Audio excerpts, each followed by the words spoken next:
The man stood up in the middle of the VFW hall, pointed across the room at me, and announced to everyone holding a paper plate of fish fry that I was a fake, that the cap on my head was stolen valor, and that men like me made him sick. He said it loud, the way you say a thing when the saying is a performance, and the room is the audience you have been waiting your whole life to find. He wanted every head to turn, and every head turned. He wanted the quiet old man at the corner table to shrink, and he was very sure I was going to shrink, because he had decided. In one glance at my grey hair and my faded cap, and my obvious unwillingness to make a scene, that I was an easy mark, a soft target, and nobody he could stand on to make himself look tall in front of a room full of veterans. By the end of that night, every person in that hall would know exactly which of the two of us was wearing something he had not earned, and it was not going to be the man he was pointing at. This is the story of the loudest patriot in the room and the quietest one, and the small brass coin that told the truth about both. My name is Ray Holloway. I am 55 years old, and I spent 26 years in the United States Army, most of it as a senior non-commissioned officer, which is a long way of saying I spent my life being responsible for other people's sons and daughters in places I do not talk about at parties. I retired a few years back to a small desert town in Arizona, near the post where I finished my career, and I live quiet, and I drive an old truck, and on Friday nights I go down to the VFW for the fish fry, not because I need the fish, but because a room full of people who have seen some of what you have seen is a particular kind of quiet that you cannot get anywhere else. And at my age, you learn to go where that quiet is. Most of the men at that fish fry are like me. You would not pick us out of a crowd. We are the plumbers and the retired teachers and the fellows who fix your air conditioner in a state where the air conditioner is not optional. And we wear the caps, and we do not tell the stories. And we know each other anyway, by a kind of recognition that does not need words. The way you can tell across a crowded room the people who have stood where you stood. We do not even talk about it much to each other. That surprises people. They picture veterans swapping war stories, and maybe some do, but the ones who are really in it mostly sit together in a comfortable quiet and talk about their grandkids and their trucks. And the war is just a thing in the room with all of us, understood, not needing to be narrated. That quiet is the most honest conversation I know.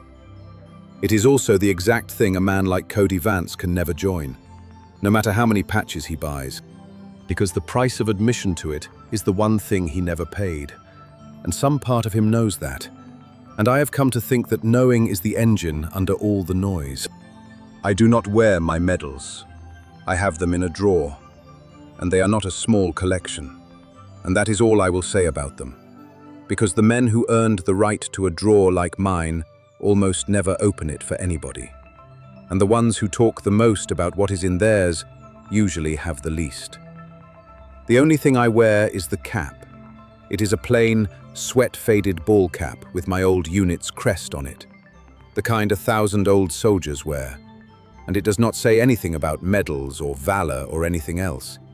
It just says, to anyone who knows how to read it, that an old man across the room was, once, part of something, and is still carrying it. Cody Vance looked at that cap and decided it was a costume. Most of us have been in a room where a loud person announces, to everyone, that we are less than we are. A stillness comes over you in that moment, the whole body going quiet while it decides what kind of person you are about to be in the next minute. What a man does inside that stillness is the whole of this story, and the two men standing in it that night could not have answered it more differently. Before I tell you what Cody Vance did, I have to tell you why I did not simply stand up and end it, because that is the part that matters, and it is buried in a place I do not go very often. There was a soldier named Luis Ramos. We called him Lou.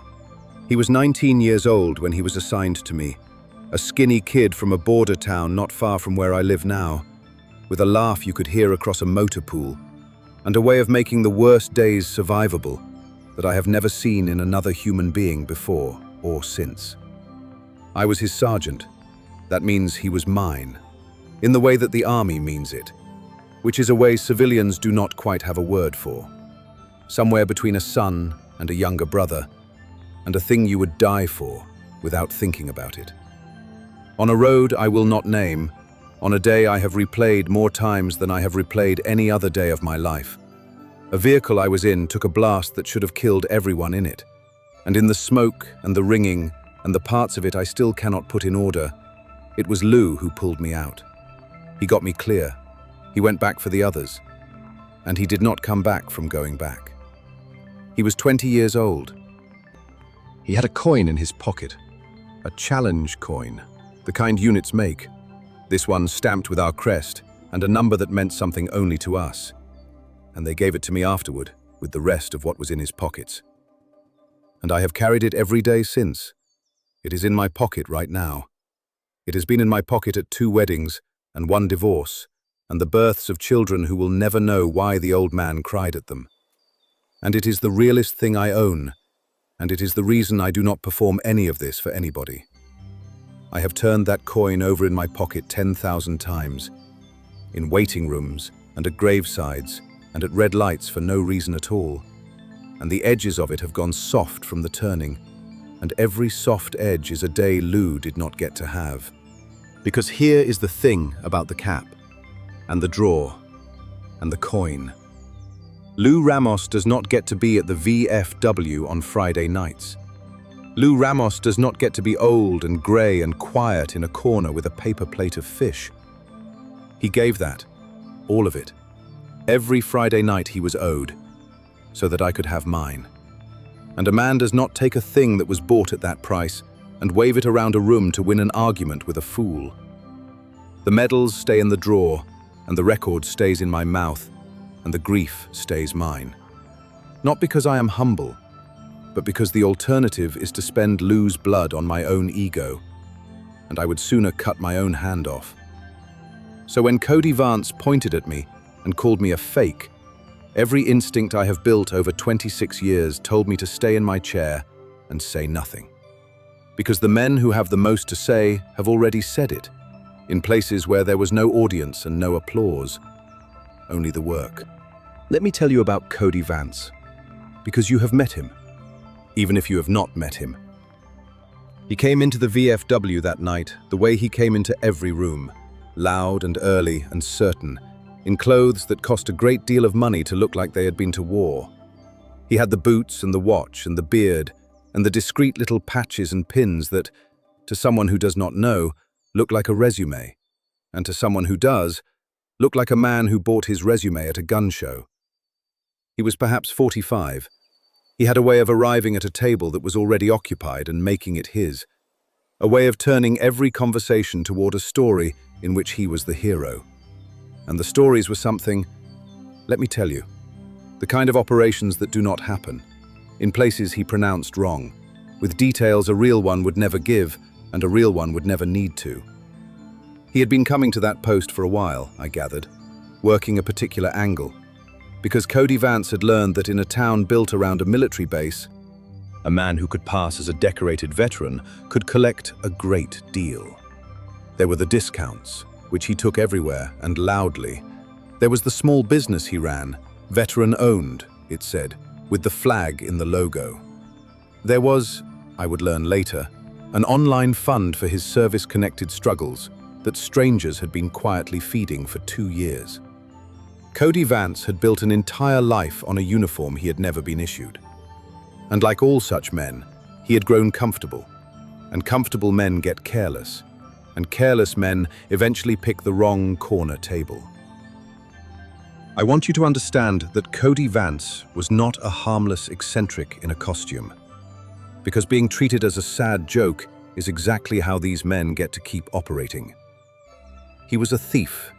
The discounts he collected came out of the thin margins of businesses that offered them, in good faith, to people who had bled for them. The fund he ran online took real money from real people, some of them widows on fixed incomes, who gave because they believed his story about wounds he did not have. And there was a man in that town named Webb, a quiet one who actually had lost a leg, who had put his name in to be the face of a local veterans charity drive the year before and lost the spot to Cody Vance, because Cody was louder and told a better story and looked, to the committee, more like what they thought a hero was supposed to look like. The real amputee lost out to the fake one. That is the whole of what these men do. They do not only borrow glory, they take the actual, finite, hard-won things, the money and the honor and the help that a community sets aside for the people who earned them, and spend it on themselves. And every dollar and every spotlight they steal is one that never reaches a Webb or a Rayner. So when I tell you the room turned on Cody Vance that night, know that it was not cruelty. It was a debt being called in. He noticed my cap about halfway through his fish. I watched him read the crest, and I watched something light up behind his eyes, and I knew, with the weariness of a man who has seen this particular show before, exactly what was about to happen. Because the surest way for a fake to feel real is to find someone he can call faker first. It is the oldest move there is. You do not defend your own story. You attack someone else's, loudly, and in the confusion of everyone watching them, nobody checks you. Cody Vance had survived 2 years on that move. He was about to run it on the wrong man, in the wrong room, for the last time. He started with questions, the way they do. Loud quiz show questions pitched for the room, not for me. What unit? What years? What was my military occupational specialty? Where was I deployed? Designed to sound like a challenge and to trip up a liar. The trouble for Cody was that I am not a liar, so I answered them, quietly, plainly, correctly. The dates and the places and the language exactly right, which only made him angrier. Because a man running a bluff cannot stand to be called and met. He tried the small traps next, the ones a person learns when he has spent more time studying soldiers than being one. He used a piece of slang wrong and watched to see if I would correct him, which is a test a real veteran fails on purpose. Because correcting it is exactly what an insecure man does, and letting it sit is what a man with nothing to prove does. So I let it sit, and he read my silence as ignorance instead of what it was. He named a base and mispronounced it and watched my face. And my face did nothing. Because the most powerful thing you can do to a man performing for a reaction is to decline to hand him one. Every tool he had was built to expose a liar, and not one of them worked on a man telling the truth. And I could see the panic start up behind his eyes, the particular fear of a con artist realizing the mark is not a mark. And a cornered con does the most dangerous thing there is. He goes loud, he goes public. He bets everything he has left on volume, because volume has rescued him every other time. So he escalated, he stood up, he pointed, and he made his announcement to the whole hall, that I was stolen valor, that he could always spot one, that I should be ashamed, that I should take the cap off right now and admit in front of everyone that I had never served a day. The room did the thing rooms do, which is to go silent and uncertain. Because most people cannot tell a real veteran from a fake one. That is the entire reason the fakes can operate, and so the room did not know which of us to believe. And a number of decent people sat there with their fish going cold, deeply uncomfortable, waiting to be told what was true. And Cody Vance, who had owned 100 rooms with exactly this move, smiled, because the silence felt like winning. The anger that rose in me then was not the cold, clean kind I am used to. It was hot and dangerous, a kind I had not felt in years. It was not for me. I have been called worse than fake by better men than Cody Vance, and it slides off. It was for Lou. It was the sight of this hollow, costumed man who had never heard a shot fired at him, who had built a fortune in discounts and pity on a service he had not given, standing in a hall named for men who had given everything, and calling me, who had buried more of those men than he had ever met, a fake. The younger sergeant I used to be was already half out of the chair. The one who would have crossed that room and ended Cody Vance with 2 sentences and maybe 2 hands, and made him weep in front of everyone, and been glad of it. I felt that man stand up inside me. I had Lou's coin in a fist I did not remember making. What kept me in my chair was the coin itself, or rather what it is made of, which is the memory of a man who never once made anything about himself. I sat there with the room going quiet and Cody Vance pointing, and I asked myself the only question that has ever steered me right, which is what Lou would have done. And the answer was not to cross the room swinging. Lou would have grinned. Lou would have let the loud man finish, and then Lou would have done the small, quiet thing that ended it without raising his voice. Because Lou understood, the way the best of them always do, that the truth does not need you to shout for it. It only needs you to give it room to stand up on its own. So I did not stand up swinging. I reached into my pocket, and I took out the coin, and I did the oldest, quietest thing there is. I set it down on the table, hard, so it rang. If you have spent time around soldiers, you know what a coin check is. It is a tradition older than anybody can say, that when a man puts his unit coin down on the bar, every other veteran present is challenged to produce theirs, right then, and the one who cannot buys the round. It is a game, mostly, a piece of fellowship, but underneath the game it is something else. It is a quiet, ancient way that real ones have of finding each other in a crowd. Because a man's coin is the one thing that cannot be bought at a gun show, the one credential that lives in the pocket and not on the jacket, the thing a real veteran has worn smooth with 30 years of carrying and a fake has never held in his life. I set Lou's coin down and it rang against the table, and the sound of it cut through Cody Vance's noise like a blade, because every actual veteran in that hall knew exactly what it meant, and turned, not toward the loud man pointing, but toward the quiet one who had just, without a word, called the only kind of bluff that counts. I looked at Cody Vance, and I said the only thing I said to him in front of the room, which was 4 words. I said, "Coin check, Mr. Vance. Put yours on the table." He did not have one. Of course he did not have one. He had patches and pins and a watch and a beard and an online fund, and he did not have the one thing in that hall that mattered. The one thing you cannot fake or buy or talk your way around. A coin worn smooth in a pocket by years of being carried by a man it actually belonged to. I watched him reach for a story instead, because the story was all he had ever had. And I watched the story die in his mouth as he looked around the room and understood, all at once, that it was full of people who carried theirs, who were already producing them. Coins hitting tables all around him like the whole hall had begun to ring, and that he was the only veteran in a room full of veterans who did not have one. Which is a thing that is not possible, unless I did not have to say the word. The room said it for me, in the silence, in the coins on the tables, in the way every real one present had turned toward Lou's coin and away from Cody's noise. The thing he had spent 2 years building, the discounts and the donations and the flag and the logo and the 100 stolen stories, came apart in the space of about 10 seconds. Not because I destroyed it, but because I simply set the truth down on a table and let it ring. And the truth did not need my help after that. There was a man at the next table, a younger fellow named Travis, who had done 2 tours and did not talk about them either. And he stood up slow, and he looked at Cody, and he said, quietly, "You want to tell these people what your coin says, Cody? Or you want me to tell them what I already found out about your service record? Because some of us got curious a while back." And that was it.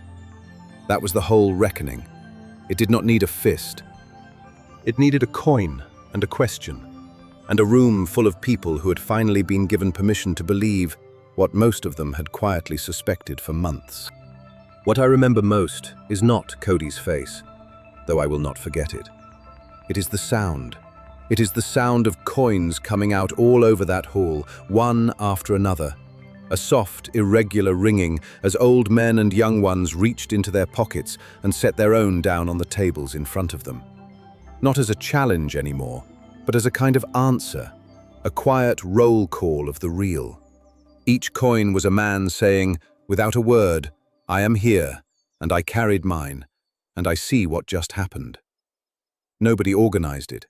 It moved through that room the way the truth moves through a room, on its own, table to table. And by the time it had finished, there was a coin in front of nearly every person in the hall, and exactly one man standing in the middle of all of them, with nothing in his hand. You do not have to say anything to a man in that position. The arithmetic says it for you. Now I have to tell you the part that drained whatever victory I might have felt. Because I do not want you walking away thinking I left that hall feeling like I had won something. I did not. After the room emptied of its certainty and Cody Vance stood there stripped of the only self he had, I did not press it. I have seen men broken in front of a crowd, really broken. And there is nothing in it to enjoy once you have actually seen it. And I had just watched it happen to a man who, a minute before, I had wanted to break with my own hands. So I did the thing my whole career taught me to do with a person who has just hit the bottom in public, which is to get them out of the public. I told the room, in the voice I used to use on a parade field, but the show was over and the fish was getting cold. And I jerked my head at the door and I walked Cody Vance out into the desert night, away from the audience that was the only thing he had ever performed for. And out there, in the dark, with no one to watch either of us, I found out who Cody Vance actually was. Away from the room, the performance had nowhere left to stand, and what was left when it fell was not the swaggering man from the hall. It was something smaller and a great deal older, and I half recognized it, because I have stood in front of a lot of men at the moment their armor comes off, and underneath it is almost always the same thing. A boy who decided a long time ago that who he really was would never be enough. He did not bluster, he did not threaten to sue the way his kind sometimes do. He stood there in the dark and came apart, quietly. And then he told me the truth, the first true thing I had heard out of him all night. He had a brother, the brother was real, and the brother had been the real thing, a soldier, the genuine article.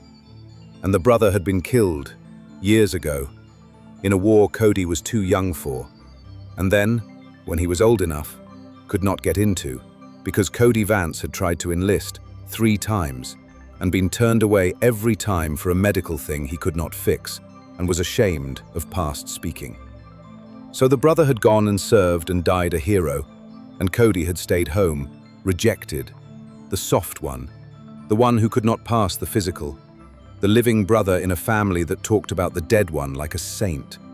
And somewhere in all that grief and shame and longing, Cody Vance had started wearing his brother's service like a coat, telling his brother's stories as his own, becoming, in costume, the soldier his family had lost and he had never been allowed to be. It did not start as a con. It started as a boy at a funeral who could not bear to be the one who did not go. The con came later, the way it does. When he found out the costume came with discounts, none of that gave him back the right to call me a fake in a hall full of real ones. I want to be clear about that. Because grief explains a great deal and excuses none of it. And whatever a man has suffered never buys him the right to make other people suffer for it. But it changed what I said to him, out there in the dark. I did not tell him he was nothing. I told him I was sorry about his brother, and I meant it. And I watched that land harder than any insult could have, because I do not think anyone had said it to him in years without it being really about the brother and not about him. And then I told him the hard thing, soldier to civilian, which was that his brother did not die so that Cody could impersonate him, that the way you honor a man like that is not by stealing his service, but by living a life worth the one he bought you, and that there was still time to be an actual person instead of a fake hero. but that the time started with giving back every dollar and every discount, and taking the flag off the logo and standing in front of the people he had lied to, and that I would help him do it if he had the guts to, and that it was the only road back, and it ran straight through the shame he had spent his whole life running from. I do not know yet if he took it. That part of the story has not finished being written. The part that has finished, the part I can tell you with a full heart, is about Raina.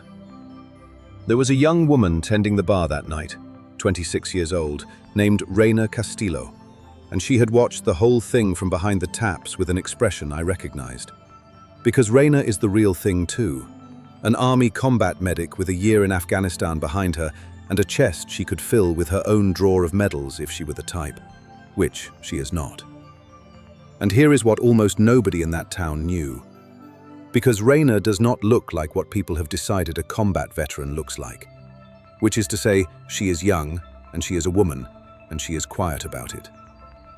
Cody Vance, in his months of holding court at that post, had more than once waved her off when she tried to correct one of his impossible stories, had more than once explained the military to her, the actual veteran pouring his beer, and she had let it go every time, the way the real ones do, the way I almost let my own night go. Because people like Raina and me have learned that arguing with a Cody is a kind of losing all its own. She was working 2 jobs and fighting the VA for a disability claim they kept losing on purpose. And she was tired in the specific way this country lets its young veterans get tired. And she had poured that fraud his discounted beer 100 times and said nothing. When it all came apart that night, something happened in that hall that I will carry as long as I carry Lou's coin. The room, having just learned how badly it had been fooled by a loud man performing service, turned and looked, maybe for the first time, at the quiet young woman who had been actually serving them drinks and actually served them overseas, and the VFW that had let Cody Vance hold court for months decided, all at once and a little ashamed of itself, to find out who it had been ignoring. The post commander, a hard old bird who had been at Khe Sanh and did not impress easily, walked over to Raina after and asked her, with a formality I found beautiful, about her service, and listened, really listened, to the whole of it. And by the end of that week, Raina Castillo was not pouring beer for that post anymore. She was running its outreach for young veterans, a real job with real pay. The post having discovered it had a decorated combat medic tending its bar while it bought rounds for a fraud, and being decent people underneath their mistake, deciding to fix it. The men helped her with the VA claim too. Turns out a room full of veterans who feel foolish is a powerful engine for doing right by the person they overlooked. And Raina had been overlooked by that whole town for 2 years, in plain sight, behind the bar, while it lionized a man who had never served at all. I went to see Raina in her new office a month or so later. A small room with a flag and a coffee maker, and a line of young veterans out the door who had been slipping through the cracks and had finally found someone who spoke their language and would fight the VA shoulder to shoulder with them. She had a challenge coin on her desk now, her own, from her own unit, set where the kids could see it when they came in scared, because she had learned, the hard way and then the good way, what a coin on a table can do in a room full of people trying to work out who is real. She told me the work was the first thing since she came home that had made the year over there feel like it added up to something. I told her that was the secret nobody hands you, that you do not get over the worst of it. You find a way to make it useful. And she had found hers faster than most. She is going to save lives out of that little office. She already has. I still carry Lou's coin. No one receives it at the end of this story, because it was never mine to hand off. It is Lou's. I am only keeping it for him until my own turn comes to be carried. But I did do one thing with it. Raina asked me, a while after, quiet, at the end of a night, whose coin that was. The one I set down so hard it rang. And I told her. I told her the whole of it. Lou, and the road, and the going back, and the laugh you could hear across a motor pool. and I watched her understand. The way only another one who has been to those places can understand. Exactly what it costs to carry a thing like that, and exactly why you do. That is what I did with the coin. I did not give her the brass, I gave her the name. I made sure that one more living person knew that Luis Ramos was real, and was here, and mattered. Which is the only kind of immortality any of us actually gets, and the only one worth a damn. Here is what the coin knows, and what I would put in your hands if I could. There are, in this life, the people who wear the costume and tell you loudly what they are. And there are the people who carry the thing itself, quietly, in a pocket, and have not told you and never will. And you cannot tell them apart by the noise, because the noise is exactly backwards. The loud ones are almost always the fakes, and the quiet ones are almost always the real thing. So the next time a loud man in a room points at a quiet one and tells you which is which, wait. Wait for the coin check. Wait for the moment the truth gets to set itself down on the table and ring. It always comes, that moment, in every room and every life. And the only thing required of you is to not be fooled by the volume in the meantime. Tell me in the comments about a quiet one in your own life who turned out to be carrying more than anyone knew. I read all of them. And if you are carrying something yourself, in a pocket, that you have never told anybody about, I want you to know that an old soldier in Arizona understands, and that you do not have to set it down for anyone, not until it is time, not until you are ready. Some things you just carry. The carrying is how we keep them.